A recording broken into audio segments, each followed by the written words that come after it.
রব্বিল আলামিন আসসালাতু ওয়াসসালামু আলা সাইয়্যিদিল মুরসালিন আম্মা বা'দু ফাআউযু বিল্লাহি মিনাশ শাইতানির রাজীম বিসমিল্লাহির রহমানির রহিম।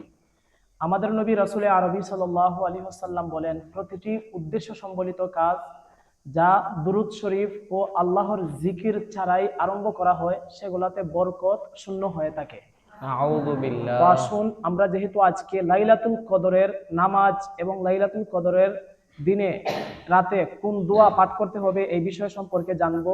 এই জন্য আমরা জানার আগে আমরা যেহেতু একটা উদ্দেশ্য নিয়ে আমরা আজকে বসছি, এই উদ্দেশ্যর মধ্যে বরকত হাসিলের জন্য, আমাদের উদ্দেশ্য সম্পূর্ণ হওয়ার জন্য আমরা দুরূদ শরীফের মাধ্যমে শুরু করি।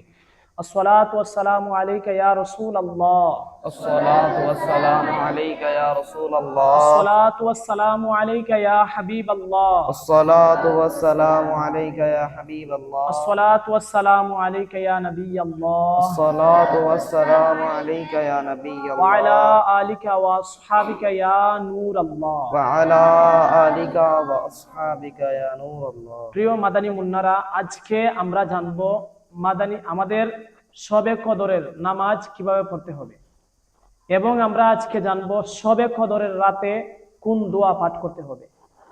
তো আমরা সবাই জানার জন্য প্রস্তুত আছি ইনশাআল্লাহ। প্রিয় সোশ্যাল মিডিয়ার দর্শক শ্রোতা, আপনারাও আমাদের সাথে সম্পূর্ণ ভিডিওটি দেখুন, কারণ আপনারা যদি দেখেন আপনারা সঠিকভাবে নামাজ জানতে পারবেন এবং শবে কদরের রাতে কোন দোয়া পাঠ করতে হয় এই বিষয়টাও আপনারা সঠিকভাবে জানতে পারবেন। তো আসুন আমরা জেনে নেই শবে কদরের নামাজ কিভাবে পড়তে হবে, নামাজে কোন সূরা পড়তে হবে, নামাজের নিয়ত কিভাবে করতে হবে। তো আসুন আমরা জেনে নিই। বলা হচ্ছে শবে কদরের নামাজ মূলত এটি নফল নামাজ। শবে কদরের নামাজ এটা কিসের নামাজ? নফল নামাজ। বর্ণিত রয়েছে যে যদি কেউ চায় শবে কদরের নফল নামাজ পড়তো, তাহলে সে চাইলে 2 রাকাতও পড়তে পারবে, চাইলে 4 রাকাতও পড়তে পারবে। এইভাবে যত বেশি পড়তে পারবে, 2 রাকাত করে যত বেশি ইচ্ছা তত বেশি নামাজ পড়তে পারবে, এতে কোনো সন্দেহ নাই। যত বেশি পড়া হবে তত বেশি কি পাবে? সওয়াব পাবে। তো আসুন আমরা এই 2 রাকাত করে নফল নামাজ শবে কদরের রাত্রে কোন সূরা দিয়ে পাঠ করব এই বিষয়টা সম্পর্কে জানি। বিষয়টা হচ্ছে এমন, যেহেতু এইটা নফল নামাজ, এই জন্য শবে কদরের নফল নামাজের মধ্যেও সূরা ফাতিহা পাঠ করার পূর্বে ধারাবাহিকভাবে অন্য যে কোনো সূরা বা কোনো একটা আয়াত যা ছোট 3 আয়াতের সমপরিমাণ তা যদি পাঠ করা হয় তাহলে নামাজ হয়ে যাবে। তবে কিছু কিছু আলেমে দিন বা কিছু কিছু বুজুর্গদের থেকে প্রমাণিত, তারা এই রাতে নামাজের মধ্যে সূরা কদর পাঠ করতেন এবং সূরা ইখলাস পাঠ করতেন। যেহেতু কদরের রাত, তো আমাদের উচিত আমরা যারা পারি সূরা কদর, আমরা প্রথম রাকাতের মধ্যে সূরা কদর পাঠ করব, তারপরের রাকাতের মধ্যে আমরা সূরা ইখলাস পাঠ করব। এইভাবে যদি আমরা পাঠ করি তাহলে ইনশাআল্লাহ আমাদের সওয়াব আরো বেশি হওয়ার আশঙ্কা রয়েছে, যেহেতু এটা বুজুর্গানে দিন পছন্দ করতেন এই আমলটি। তো আমরা সবাই এইভাবে নামাজ পড়বো তো ইনশাআল্লাহ। আমরা যারা এইভাবে পারি না, তারা যেইভাবে স্বাভাবিকভাবে নফল নামাজ আমরা পারি সেইভাবেই নফল নামাজ পড়ে নিব ইনশাআল্লাহ আজ্জা ওয়া জাল। তো আমরা এখান থেকে কি জানলাম? শবে কদরের নামাজ অন্যান্য নফল নামাজ যেভাবে পড়া হয় সেইভাবে পড়লেও কি হয়ে যাবে। আল্লাহ পাক আমরা সবাইকে নামাজ সঠিক মতে পড়ার তৌফিক দান করুক, সবাই বলি আমিন। এখন বিষয় হচ্ছে শবে কদরের নামাজের আমরা কিভাবে নিয়ত করব।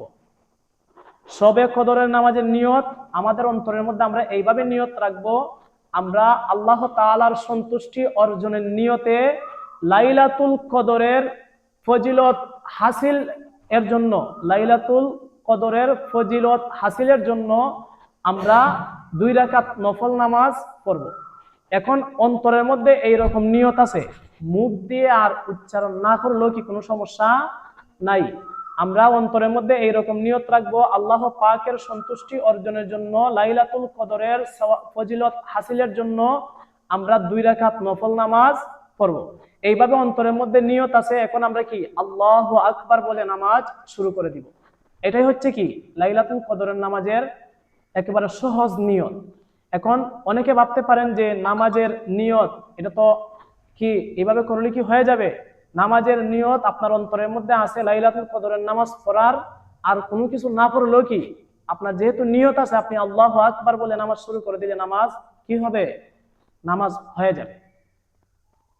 তো আসলে এখন কি লাইলাতুল কদরের রাত এটা কি শুধু নফল নামাজ পড়ার জন্য আসে? লাইলাতুল কদরের রাত এটি শুধু নামাজের জন্য নয়, আমরা চাইলে কি নামাজের মধ্যেও লাইলাতুল কদরকে কাটাতে পারবো। আবার কি যদি আমরা চাই কুরআনুল কারীমের তিলাওয়াতের মাধ্যমেও কি লাইলাতুল কদরকে আমরা অতিবাহিত করতে পারবো। বলা হচ্ছে লাইলাতুল কদরের মধ্যে নামাজ পড়ার পাশাপাশি অন্যান্য নেক আমল করাও অত্যন্ত সওয়াবের কাজ। অত্যন্ত কিসের কাজ? সওয়াবের কাজ। তো লাইলাতুল কদরের রাতে আমরা কি কুরআনুল কারীম যতটুকু সম্ভব তিলাওয়াত করব ইনশাআল্লাহ। সোশ্যাল মিডিয়ার দর্শক শ্রোতা আপনারাও নিয়ত করুন লাইলাতুল কদরের রাতে বেশি থেকে বেশি পরিমাণে কুরআনুল কারীম তিলাওয়াত করবেন। এবং বলা হচ্ছে লাইলাতুল কদরের রাতে আরো জিকির, দুরুদে পাক এগুলাও পাঠ করার জন্য। আমরা যদি চাই লাইলাতুল কদরের রাতে আল্লাহর জিকির করতে, আমাদের কি কোনো অসুবিধা আছে? আমরা লাইলাতুল কদরের রাতে বেশি থেকে বেশি পরিমাণে আল্লাহর জিকির পাঠ করব ইনশাআল্লাহ। আমরা যদি এইভাবে জিকির করি সুবহানাল্লাহি ওয়ালহামদুলিল্লাহি ওয়ালা ইলাহা ইল্লাল্লাহু ওয়াল্লাহু আকবার, যদি একটা একটা করে পড়ি যেভাবে মনে করেন পড়া হয় সুবহানাল্লাহ, আলহামদুলিল্লাহ, আল্লাহু আকবার, লা ইলাহা ইল্লাল্লাহ, প্রতিটি বাক্যের বিনিময়ে আমাদের জন্য জান্নাতের মধ্যে একটি করে গাছ লাগানো হবে। সুবহানাল্লাহ সুবহানাল্লাহ। তো আমরা সবাই লাইলাতুল কদরের রাতে এইভাবে আল্লাহর জিকির করব তো ইনশাআল্লাহ। কে কে জিকির করব? ইনশাআল্লাহ। সোশ্যাল মিডিয়ার দর্শক শ্রোতা আপনারা দেখতে পাচ্ছেন আমার ছাত্ররা নিয়ত করতেছে, তারা এইভাবে আল্লাহর জিকির করবে। আপনারাও নিয়ত করুন, আপনারাও আল্লাহর জিকির করবেন ইনশাআল্লাহ। আচ্ছা, এখন বিষয় হচ্ছে লাইলাতুল কদরের রাতে আমাদের কি শুধু খালি আল্লাহর জিকির করলেই হবে? আরো অনেক কিছু করতে হবে। সেটা হচ্ছে কি আমাদের নবী রাসূলে আরবি হুজুরপুর নূর সাল্লাল্লাহু আলাইহি ওয়াসাল্লাম এর প্রতি দুরূদ শরীফ পাঠ করতে হবে। লাইলাতুল কদরের রাতে আমরা যদি চাই পরিপূর্ণ ফজিলত অর্জন করতে, তাহলে আমরা আল্লাহর ইবাদতের পাশাপাশি আমাদের নবী রাসূলে আরবি সাল্লাল্লাহু আলাইহি ওয়াসাল্লামের উপর দুরূদ শরীফও পাঠ করতে হবে। কেন? আমাদের আল্লাহ কি বলছেন? ইয়া আইয়ুহাল্লাযীনা আমানু আতিউল্লাহা ওয়া আতিউর রাসূল, হে ঈমানদারগণ তোমরা আল্লাহ এবং আল্লাহর রাসূলের কি করো? ইতাআত করো, অনুসরণ করো।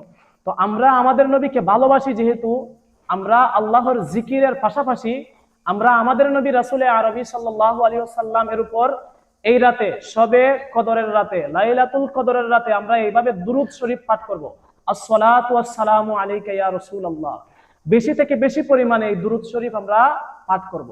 বলা হচ্ছে এই দুরূদ শরীফ পাঠের অর্থ এইরকম যে হে আল্লাহর রাসূল, আপনার প্রতি দুরূদ ও সালাম বর্ষিত হোক।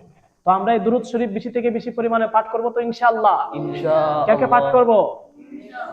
সোশ্যাল মিডিয়ার দর্শক শ্রোতা আপনারাও নিয়ত করুন, আপনারাও এই দুরূদ শরীফ বেশি থেকে বেশি পরিমাণে সর্ব অবস্থায় পাঠ করবেন। এখন বিষয় হচ্ছে যে এই রাতে আমরা কোন দোয়া করব? আমাদের আম্মাজান হযরত আয়েশা সিদ্দিকা রাদিয়াল্লাহু তাআলা আনহা নবী আকরাম নূরে মুজাসসাম হুজুরপুর নূর সাল্লাল্লাহু আলাইহি ওয়াসাল্লামকে জিজ্ঞেস করলেন, ইয়া রাসূলুল্লাহ সাল্লাল্লাহু আলাইহি ওয়াসাল্লাম, যদি আমি শবে কদর পেয়ে যাই তাহলে কোন দোয়া পাঠ করব? নবী আকরাম নূরে মুজাসসাম দুনু জাহানের বাদশা নবী আমাদের নবী রাসূলে আরবি সাল্লাল্লাহু আলাইহি ওয়াসাল্লাম মা আয়েশা সিদ্দিকা রাদিয়াল্লাহু তাআলা আনহাকে একটি দোয়া শিখাইছিলেন, আর সেই দোয়াটি হচ্ছে আল্লাহুম্মা, বলেন সবাই, আল্লাহুম্মা ইন্নাকা আফুউন তুহিব্বুল আফওয়া ফাআফু আন্নী। অর্থ হচ্ছে আল্লাহ নিশ্চয় আপনি ক্ষমাশীল, নিশ্চয় আপনি ক্ষমাশীল। হে আল্লাহ, নিশ্চয় আপনি ক্ষমাশীল, আপনি ক্ষমা করতে ভালোবাসেন। আল্লাহ তুমি আমাকে ক্ষমা করে দাও। এখানে কি বলা হচ্ছে? খুব সুন্দর কথা না? হে আল্লাহ, নিশ্চয় আপনি ক্ষমাশীল, আপনি ক্ষমাকে ভালোবাসেন, আল্লাহ তুমি আমাকে ক্ষমা করে দাও। তো আমরা এইভাবে বেশি থেকে বেশি পরিমাণে দোয়া করব তো ইনশাআল্লাহ। আমরা কে কে দোয়া করব? ইনশাআল্লাহ। আল্লাহ পাক আমরা সকলকে দোয়া করার তৌফিক দান করুক। সবাই বলি আমিন। সাল্লু আলাল হাবিব সাল্লাল্লাহু আলা মুহাম্মদ সাল্লাল্লাহু আলাইহি ওয়াসাল্লাম।